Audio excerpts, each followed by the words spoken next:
July 25, 2018. Trump begins final countdown for the event that will shake world to its core and that Putin prepares for by ordering longest bridge in human history to be built. An intriguing News Security Council (SC) report circulating in the Kremlin today detailing the activities of the Central Bank of the Russian Federation to remove from the entire economy all vestiges of the US dollar warns that the brewing storm in the US economy threatening to take down the entire Western economy is being met head-on by President Donald Trump, who is now poised to take total control of the US Federal Reserve. He has previously vowed to abolish an apocalyptic action. America's most secretive and powerful multi-billionaire oligarchs have labeled the event and are rushing to prepare for, and who are joined by President Putin just ordering the longest bridge in human history to be built in order to protect Japan, and that no one in the world, especially in the US, should be surprised about, as Trump, the very second he took his oath of office, had ordered installed right next to this White House Oval House desk a portrait of, not the first Republican Party President Abraham Lincoln, but the first Democratic Party President Andrew Jackson, whose words of hatred and contempt of central banks like the Federal Reserve still echo in the world today. According to this report, Andrew Jackson was the first self-made president of the United States who was not a member of any of the traditional elites that governed his nation, and who, so incensed by these elites creating a central bank to rob the American people blind, in 1824, he ran to be the leader of his country, actually won, but then had these elites steal the presidency from him. 4 years later, in 1828, Andrew Jackson created his own political party called the Democratic Party, ran again, and this time won, but upon whose election was set upon by that era's deep state, who pummeled him daily in newspapers calling him a traitor, and that against whom, on July 10, 1832, President Jackson spoke to the entire U.S. Congress telling them that he was abolishing his nation's central bank and warning, should the stock of the bank principally pass into the hands of the subjects of a foreign country, and we should unfortunately become involved in a war with that country, what would be our condition? Of the course which would be pursued by a bank almost wholly owned by the subjects of a foreign power, and managed by those whose interests, if not affections, would run in the same direction, there can be no doubt. All its operations within would be in aid of the hostile fleets and armies without. Controlling our currency, receiving our public monies, and holding thousands of our citizens in dependence, it would be more formidable and dangerous than the naval and military power of the enemy. With President Jackson further directly confronting these elite central bankers and their deep state allies and telling them,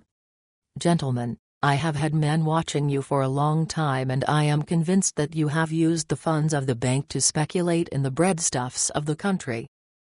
When you won, you divided the profits amongst you, and when you lost, you charged it to the bank. You tell me that if I take the deposits from the bank and annul its charter, I shall ruin 10,000 families. That may be true, gentlemen, but that is your sin. Should I let you go on, you will ruin 50,000 families, and that would be my sin. You are a den of vipers and thieves." 81 years after President Jackson abolished the central bank in the United States, this report details, his words of warning had faded into obscurity, thus leading, on December 23, 1913, to a new central bank in America being created called the Federal Reserve, and whose actions during the global financial crisis of 2007 to 2008 saw them creating a scheme to bail out foreign banks and elite billionaires, with some estimates being over $16 trillion, while tens of millions of U.S. citizens and companies were crushed into total economic ruin, and that the highly respected Wall Street Journal described as, "The Fed is using what is termed a temporary U.S. dollar liquidity swap arrangement with the European Central Bank (ECB). There are similar arrangements with the central banks of Canada, England, Switzerland and Japan. Simply put, the Fed trades or swaps dollars for euros. The Fed is compensated by payment of an interest rate currently 50 basis points, or 1/2 of 1%, above the overnight index swap rate. The ECB, which guarantees to return the dollars at an exchange rate fixed at the time the original swap is made, then lends the dollars to European banks of its choosing. Why are the Fed and the ECB doing this? The Fed could, after all, lend directly to U.S. branches of foreign banks. It did a great deal of lending to foreign banks under various special credit facilities in the aftermath of Lehman's collapse in the fall of 2008.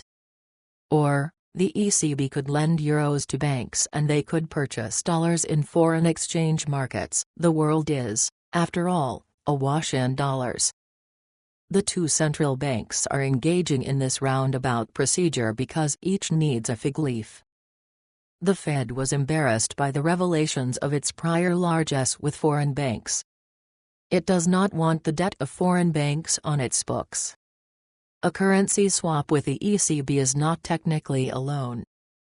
This Federal Reserve wholesale economic rape of the American people in the aftermath of the 2007 to 2008 financial crises, this report explains, was completely covered up by the deep state and its political and mainstream propaganda media allies, but that couldn't be hidden from New York City real estate billionaire Donald Trump, whose over 50 years of experience in directly dealing with the intricacies of the Western banking system in the financing of his global construction projects made him uniquely suited to not only see what exactly was being done, but how to stop it from ever happening again. Having this knowledge of how the central bank Federal Reserve had destroyed the lives of tens of millions of his fellow American citizens for the benefit of foreign banks and elite billionaires, this report continues, Trump, like President Jackson had done over a century before him, ran an insurgent campaign for the U.S. presidency, with one of his main campaign messages being his vow to abolish the Federal Reserve, and whose exact blueprint for doing so was created by close Trump ally John A. Allison, who has long advocated for the abolishing of the Federal Reserve and returning the United States back to the gold standard, and whom Trump first considered making his Treasury Secretary, before deciding to place him in his shadow cabinet out of the reach of the deep state. Of the most important dates to note regarding President Trump's plan to abolish the Federal Reserve and return the United States back to the gold standard, this report says, was August 21, 2017, that aside from being the date of the solar eclipse that crossed the entirety of America, was, also, when Trump's Treasury Secretary Steve Mnuchin and the powerful Republican Party leader of the U.S. Senate Mitch McConnell inspected the U.S. bullion depository at Fort Knox, Kentucky, to verify its exact gold holdings, and that spurred Russia and China to begin furiously buying gold, as both knew what Trump was planning and that today sees Russia having set an historic benchmark of having 2,000 tons of gold. To why Russia, as well as China, are ridding themselves of U.S. dollars and replacing them with gold as fast as possible, this report explains, is simple to understand when one realizes that the current price today of an ounce of gold is a little over $1,200, that in its essence is the manipulated paper cost of gold, not reflecting its true value as it relates to its economic production costs, and whose true value is estimated to be over $25,000 an ounce, some estimates saying $40,000 an ounce, and whose value, by 2022, some experts are now predicting will be over $65,000 an ounce. In order to best profit from when President Trump abolishes the Federal Reserve and returns the United States to the gold standard, this report notes, Russia and China have joined to create a real gold standard to further end U.S. dollar dominance, with China the world's largest oil importing, consuming nation, this past March, rolling out its gold-backed petro-yuan it will require its main traders to accept in purchases, and whose effects of some experts are predicting will crash the value of the U.S. dollar by as much as 90%. With the even Hillary Clinton billionaire supporter Mark Larry warning of the chaos that will erupt in the global financial markets should the Democrats regain control of the U.S. Congress, this report further notes, the American people are still being kept from the truth that the Clinton regime has brought their nation to the brink of financial catastrophe and who, in the 1990s, set in motion their nation's greatest crisis when they repealed Glass-Steagall, allowing banks to go nuts, and returned to proprietary trading of the 1920s that led to the Great Depression, and 2. They gave the banks absolute dominion over students by removing their right to declare bankruptcy on what they owe the bankers. The main reason behind these insane actions of national economic suicide perpetrated against the American people by the Clinton regime, and continued onwards by the Obama regime, this report explains, was to create a fiscal environment in the United States where everyone would be crying to their federal government to come save them, and whose success is measured by an already dismal U.S. government fiscal forecast that just got 106% worse, that's now being pushed towards outright oblivion by the public employee pension crisis for state governments that has deepened to catastrophic record levels, but whose U.S. student loan department slave young peoples can't help to alleviate, as 2/3 of them between the ages of 18 to 37 have absolutely no money to save. With new polls shockingly showing that nearly half of these Clinton regime-created American college students and graduate debt slaves now prefer communist socialism to capitalism, this report continues, President Trump is left with little time to abolish the Federal Reserve to free them from the deliberate economic tyranny they are living under, and that Trump is now poised to do by taking over the entire Board of Governors of the Federal Reserve, whom he plans to destroy from within. To the actual date that President Trump will unleash his full wrath and destroy the Federal Reserve, though, this report notes, will be at the start of 2020 when the International Maritime Organization IMO begins its enforcement of a new regulation that will push oil to $200 and initiate a global economic crash of horrible proportions, and involves the total elimination of heavy diesel fuels that as many as half of world refineries cannot produce a replacement for, and whose grave consequences have been described as economic activity will slow and, in some places, grind to a halt. Food costs will climb as farmers, unable to pay for fuel, reduce plantings. Deliveries of goods and materials to factories and stores will slow or stop. Vehicle sales will plummet, especially those of gas-guzzling sport utility vehicles (SUVs). One or more major U.S. automakers will face bankruptcy, even closure. Housing foreclosures will surge in the United States, Europe, and other parts of the world. Millions will join the ranks of the unemployed as they did in 2008.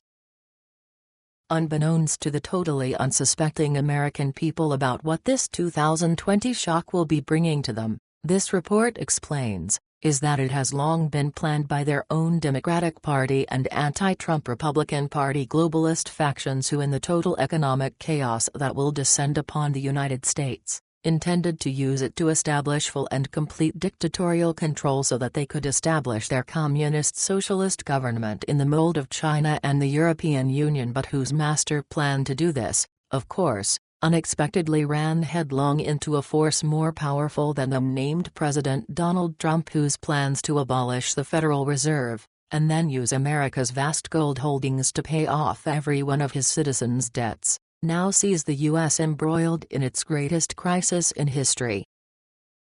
In order to protect the Russian Federation from this existential war for control over the United States playing itself out to death between President Trump and his deep state globalist enemies, this report continues, President Putin has ordered an additional 70 military units deployed on the Western Front against NATO, with his further ordering the immediate construction of human history's longest bridge that will be 580 kilometers 360 miles long, with railroad links and other infrastructure connecting the Russian mainland to Sakhalin Island, and whose ultimate goal will be to building a bridge connecting Japan's Hokkaido to the south of Sakhalin Island. That with these two bridges would make Japan a continental state that will, and hopefully, save the Japanese peoples who are now warned are nearing extinction. Rather than being like the Russian Federation, its leaders, and its peoples, and President Trump, too, seeking to find ways to survive this coming apocalypse, This report concludes, Drive. Douglas Rushkoff, professor of media theory and digital economics at the City University of New York, Queens College, who coined the terms viral media, digital native, and social currency, has just reported that he was summoned to Silicon Valley, and paid half his yearly salary, to secretly advise America's tech giant billionaires on how they can protect themselves when what they call the event occurs, and who are now hatching their plans to escape this coming disaster. And when it comes, they'll leave the rest of us behind, and as one would expect of cowardly demons,